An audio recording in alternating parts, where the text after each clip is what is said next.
છે ભારતીય આશ્રમ. ત્યાંની મને વાત મળે એટલે હું ત્યાં પીજીમાં રહેવા માટે ગયો હતો. ત્યાં મને એક સંતની મુલાકાત થઈ હતી જેનું નામ ઈકા બાપુ છે. ઈકા બાપુ જોડે મેં વાત કરી અને બેઠો તો એમણે મને જમાડ્યો, કારવ્યો અને પછી તો નમસ્કાર દર્શક મિત્રો, વિડીયોમાં તમારું સ્વાગત છે. તો મિત્રો, અમદાવાદના સરખેજ વિસ્તારમાં આવેલો ભારતીય આશ્રમ વધુ એકવાર વિવાદમાં આવ્યો છે. આશ્રમના ઈકા બાપુનો એક વિડીયો યુવક પાસે અશ્લીલ હરકતો કરાવતો વિડીયો અત્યારે સોશિયલ મીડિયા પર વાયરલ થતાં ખળભળાટ મચી ગયો છે.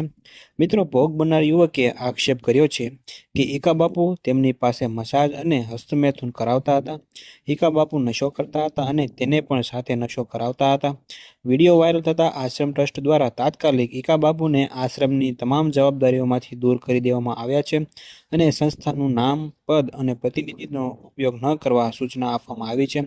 જોકે મિત્રો, આ જે ભોગ બનનાર યુવક છે એને મીડિયા સમક્ષ કહ્યું છે કે આ બાપુએ એમની સાથે અશ્લીલ હરકતો કરી હતી અને આવું એકવાર નહીં પરંતુ 5 થી 6 વાર તેમની સાથે આવું કર્યું હતું. અને આ ઉપરાંત એ એકલો વિદ્યાર્થી નહીં પરંતુ બીજા અન્ય જે છાત્રાલયમાં જે યુવકો રહે છે એમની સાથે પણ તેમણે આવું કૃત્ય કર્યું છે, એવું આ યુવકે ચોંકાવનારો ખુલાસો કર્યો છે. તો મિત્રો, આ સમગ્ર મામલે તમારું શું કહેવું છે એ તમે કોમેન્ટમાં અમને જરૂરથી જણાવજો. અને આ વિડીયો જો તમને પસંદ આવ્યો હોય તો વિડીયોને એક લાઇક કરી દેજો અને સાથે સાથે ચેનલને સબસ્ક્રાઈબ પણ જરૂરથી કરી દેજો.